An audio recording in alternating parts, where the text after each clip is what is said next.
¿Se puede definir el Neolítico por sus formas artísticas, por la peculiaridad de sus pinturas rupestres? ¿Muestra el arte rupestre del Neolítico diferencias sustanciales con el que lo antecede? ¿Se puede comprobar el paso de las sociedades de cazadores-recolectores a las de agricultores por la tipología de sus respectivas artes parietales? Hoy vamos a tratar de bucear a lo largo de varios milenios de expresión artística, poniendo especial énfasis en el llamado arte levantino, el arte esquemático y el macroesquemático. Las pinturas de la Sarga, dibujadas sobre las paredes de unos abrigos escarpados cercanos a Alcoy, son un auténtico muestrario de la historia de la pintura rupestre del Levante español. Estas pinturas nos van a permitir adentrarnos en uno de los periodos más oscuros del arte parietal, el que se hizo cuando finalizó, hará unos 14.000 años, el gran arte magdaleniense que nos asombró con su realismo figurativo de ciervos, bisontes y caballos. Vamos a ascender hasta los abrigos para conocer las pinturas con el investigador que mejor las conoce, el catedrático de Prehistoria de la Universidad de Alicante, Mauro Hernández. Las paredes del abrigo conforman un circo, y a pesar de que son visibles desde la distancia, sus pinturas no se descubrieron hasta 1951.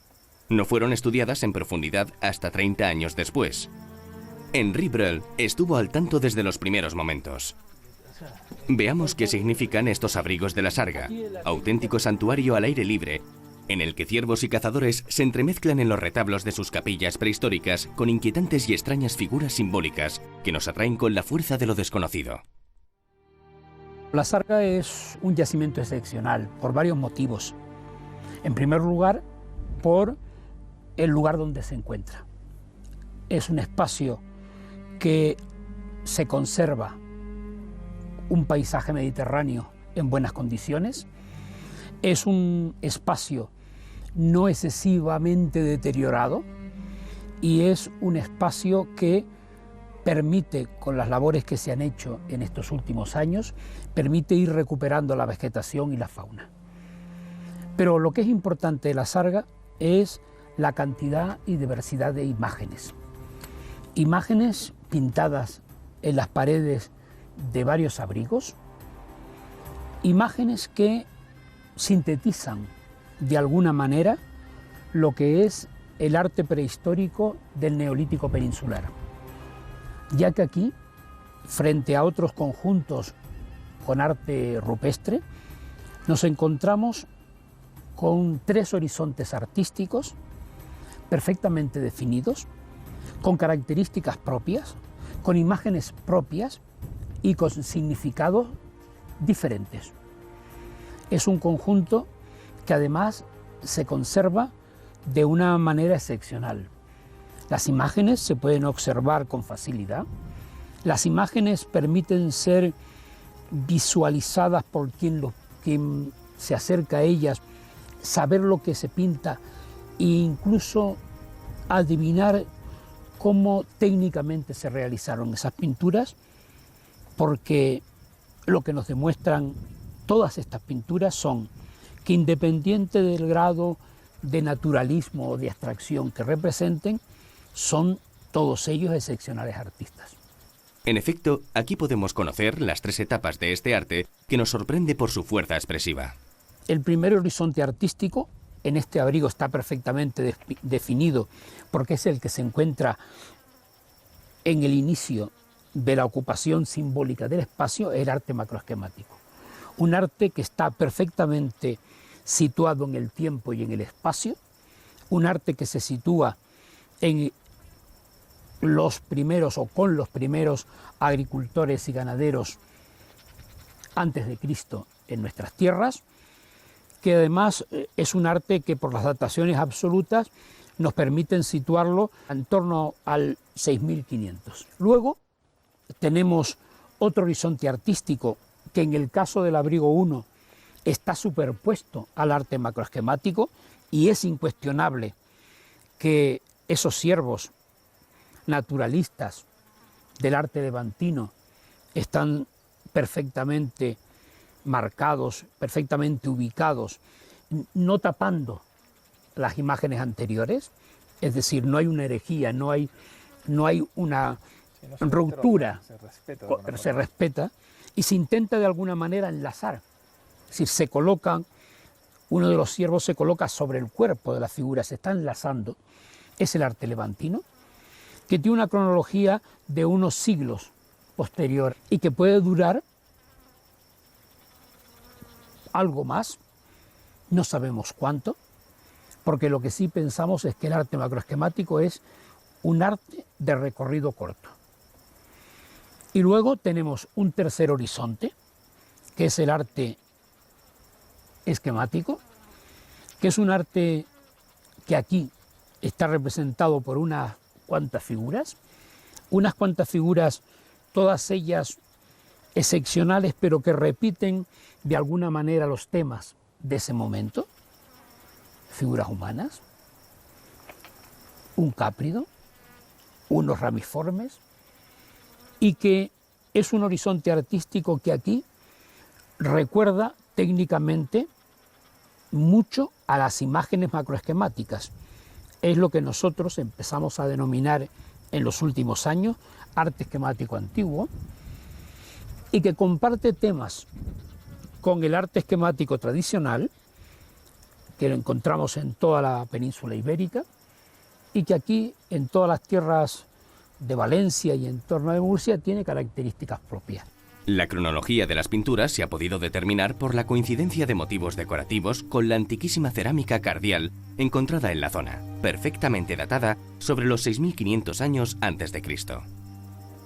Nos llama la atención la personalidad y fuerza expresiva de los llamados orantes. En un mismo territorio, un territorio reducido, lo que nosotros llamamos el territorio del Neolítico antiguo, que llamamos también el territorio macroesquemático, que también llamamos territorio cardial, porque la cerámica está decorada con la impresión del cardium edule. Tenemos imágenes de todos los horizontes artísticos neolíticos de la zona. Y además tenemos vasos, como podemos ver en el Museo de Alcoy, que tienen ocre, que han estado rellenos de ocre, es decir, que de allí estaba el ocre que seguramente salió para pintar muchos de estos motivos, que son vasos además que van colgados, que pueden trasladarse de un sitio a otro. O sea, yo creo que de alguna manera lo que nos está indicando este arte macroesquemático, pues es ese lenguaje simbólico de los primeros agricultores y ganaderos. Los distintos paneles se encuentran distribuidos y ordenados bajo una lógica estética y simbólica, que apunta a que la sarga fue un lugar de encuentro. Yo creo que todos estos abrigos son lugares de cohesión social. Tenemos que remontarnos a esos momentos de los primeros agricultores y ganaderos. Son gentes que viven dispersas en agrupaciones de algunas familias en territorios distantes de estos lugares de arte rupestre. Son lugares con nichos ecológicos diferentes, donde se van explotando cada uno de estos grupos el propio territorio. Necesitan, de alguna manera, lugares de cohesión social. Y yo creo que estos espacios desempeñarían ese... Fiesta, solsticio, mercado... Exacto, intercambio de enlaces matrimoniales. Es decir, yo creo que yo siempre, muchas veces cuento en clase que para mí estos lugares son como las romerías en nuestras ermitas. Yo creo que estamos ante un lugar donde se fueron plasmando imágenes para dar un contenido simbólico que hoy nosotros empezamos a plantearnos algunas soluciones a los problemas. El arte macroesquemático, por ejemplo, con la presencia de esas figuras humanas levantando las manos hacia el cielo con los dedos indicados, como esta figura de un... Esos orantes, lo que llamáis orantes. Orantes. Parece que están implorando al cielo. Implorando al cielo o dando la bienvenida al que viene. Y además, si observamos que muchas de estas imágenes tienen en la parte superior un motivo ovalado que parece una vulva, tiene ese contenido simbólico que se puede ver en ese vaso de la Sarga, que está en el Museo de Alcoy, que tiene la impresión del natis de la concha entre las piernas y que claramente nos está indicando que es una mujer. En los paneles del arte levantino, además de las tradicionales escenas de caza de ciervos y cabras, destaca un posible vareo de árboles y dos niños arrodillados y atentos a las explicaciones del que parece ser su maestro. Nunca nos cansamos de admirar la delicadeza y maestría con la que están realizadas estas pinturas. Los hombres del Neolítico levantino quisieron dejar una muestra completa de su forma de entender el arte, expresado soberbiamente en su gran santuario natural.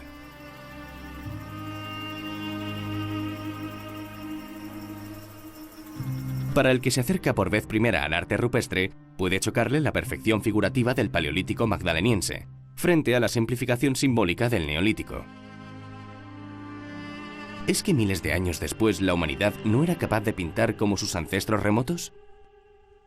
No solamente son corrientes artísticas porque se extienden en el territorio muy ampliamente y con una cronología muy bien estructurada, sino que además son periodos evolutivos de la cultura humana, sobre todo de la cultura de la comunicación. Sí, es como decir, en el barroco, el gran Velázquez, claro, y después viene el gran Picasso. Y viene Picasso, o Miró, y quien lo vea de fuera parece más simple en la pintura. Pero una evolución, ¿eh? Es más un sentido, en vez de ser un sentido descriptivo, como era el arte de los paleolíticos, que en muchos casos, cuando está referido sobre todo a la fauna, tiene un sentido muy descriptivo.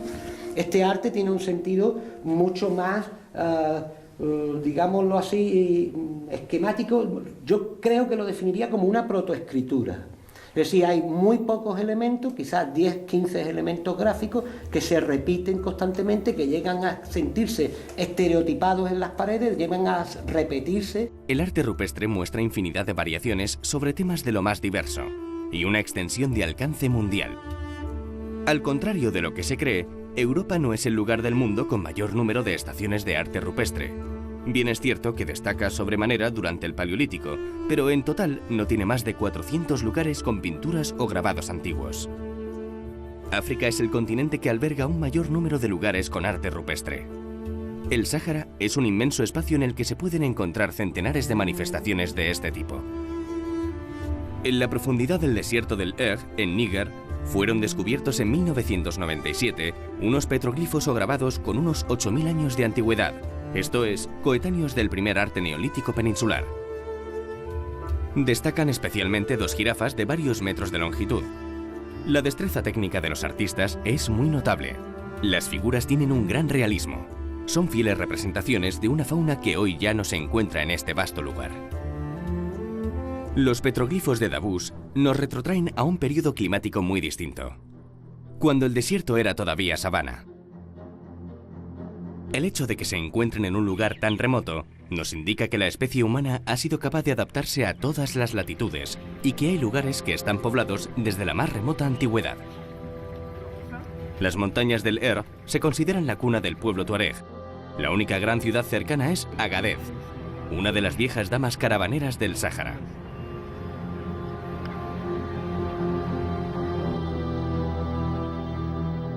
El Egg es fronterizo al mítico desierto del Teneré.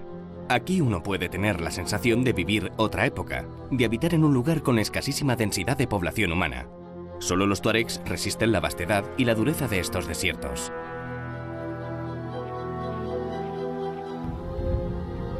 Alcanzamos los grabados de Davos justo en el momento del ocaso. El lugar, ya de por sí mágico, nos ofreció un momento extraordinario, con el sol y la luna enfrentados sobre la mole pétrea plagada de grabados. Resulta emocionante imaginar que los creadores de Davos plasmaban su arte mientras otros pintores, en la costa mediterránea de la península ibérica, hacían lo mismo.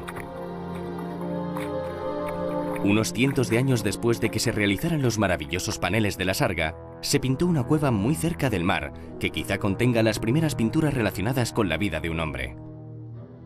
La Cueva de la Victoria en Málaga se formó bajo el mar hace miles de años. Fuertes movimientos tectónicos la llevaron al lugar que ocupa actualmente. Esta colina es un complejo de galerías y pasadizos que muestra la ocupación por parte del ser humano desde el Paleolítico. Es importante destacar esto, porque el arte rupestre del Mediterráneo se asocia habitualmente con fechas más recientes, pero no hay que pasar por alto que aquí ya existen manifestaciones artísticas desde el comienzo del fenómeno plástico. En la Cueva de la Victoria pueden verse algunas pinturas antiguas y diversas temáticas. Hay manos en negativo y grabados de animales como el cormorán.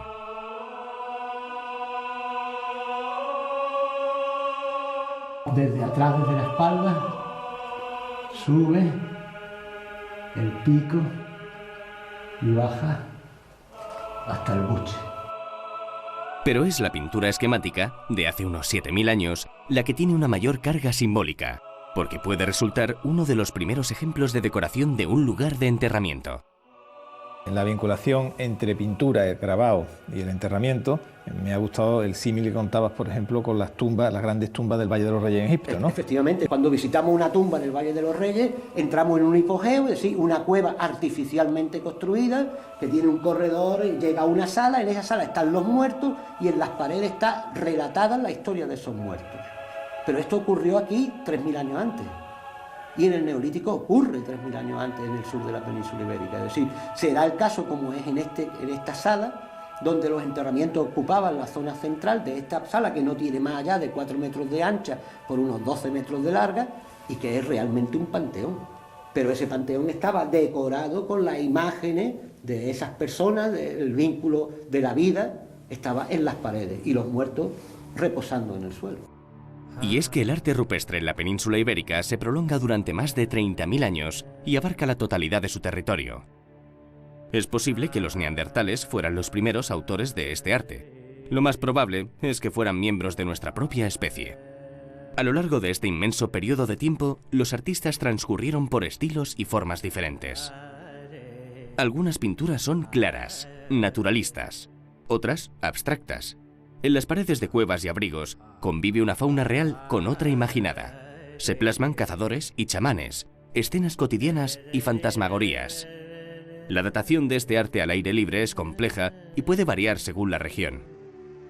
Uno de los lugares menos conocidos de la península es el Bierzo. Cerca de los Ancares, en la pedanía de Sésamo, en el término de Vega de Espinareda, existen varias estaciones de arte rupestre. En este verdadero paraíso natural, los seres humanos decoraron estas paredes verticales con multitud de pinturas. El problema del arte esquemático es que se llama mal, porque arte esquemático hay en el Paleolítico Superior, pero nadie dice que es arte esquemático, sino que figura. Pero lo que más llama la atención en el Paleolítico Superior son las figuras naturalistas. Aquí no las hay. En el único caso que las hay es en la zona del Levante español, que es el arte que tradicionalmente se llama levantino. Y ahí aparece también el esquematismo acompañado de eso. Y precisamente lo que va a triunfar posteriormente es el esquematismo puro y desaparece el naturalismo. Esa es lo único que sabemos, pero esquemático ha habido siempre. Algunos de estos motivos son similares a los del arte del Mediterráneo y del sur peninsulares. Lo que sí parece muy circunscrito al ámbito levantino es el llamado arte macroesquemático. En la Sarga podemos encontrar, a veces en paneles independientes y en otros bajo pinturas de estilo levantino que fueron respetadas, este tipo de arte macroesquemático.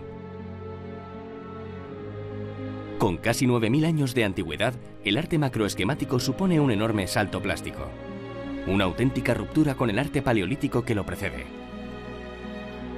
Yo creo que está ligado a cultos de raigambre mediterránea relacionados con la agricultura, donde esos mitos mediterráneos de la mujer, del toro, la figura disfrazada de hombre toro, que aparece en Anatolia, que aparece en el Mediterráneo central, siempre está ligado a ello. Los propios orantes están ligados a ese mundo. Las propias imágenes, si son vulvas como pensamos, algunos de los motivos, están ligados a la fertilidad de la tierra, porque hay que entenderlo que estamos en un territorio que, a pesar de la imagen que a veces se vende de prosperidad de la tierra, de la fertilidad, si en esta tierra no llueve, prácticamente no hay cosechas, no hay fertilidad de las tierras. Entonces prácticamente esa necesidad de vivificar la propia tierra con rituales está perfectamente definido. Y si nosotros vamos, por ejemplo, a un yacimiento clásico como es el Pla de Petracos, ve cómo es un retablo. Están las imágenes perfectamente colocadas y situadas en los propios espacios. El arte macroesquemático solo se localiza en una reducida zona montañosa del norte de la provincia de Alicante, y sus tres principales yacimientos son la Sarga de Alcoi, el Pla de Petracos de Castel de Castells y el Barranc de l'Infer. Visitamos los abrigos del Pla de Petracos, encaramados sobre una gran pared vertical que recortó el torrente del barranco Malafí. Estas figuras representan a orantes atormentados o esperanzados, quién sabe, que extienden sus plegarias con los brazos levantados hacia el cielo. El arte en los abrigos rocosos se extiende por toda la península. Su prolongación en el tiempo es muy considerable, llegando a superar la edad del bronce. Los científicos tienen la difícil tarea de datarlo y adscribirlo a un tipo u otro de sociedad. El empleo de nuevas tecnologías de la imagen puede revolucionar el catálogo del arte rupestre. Quizá lo que hoy en día damos por cierto no sea más que la punta de un inmenso iceberg.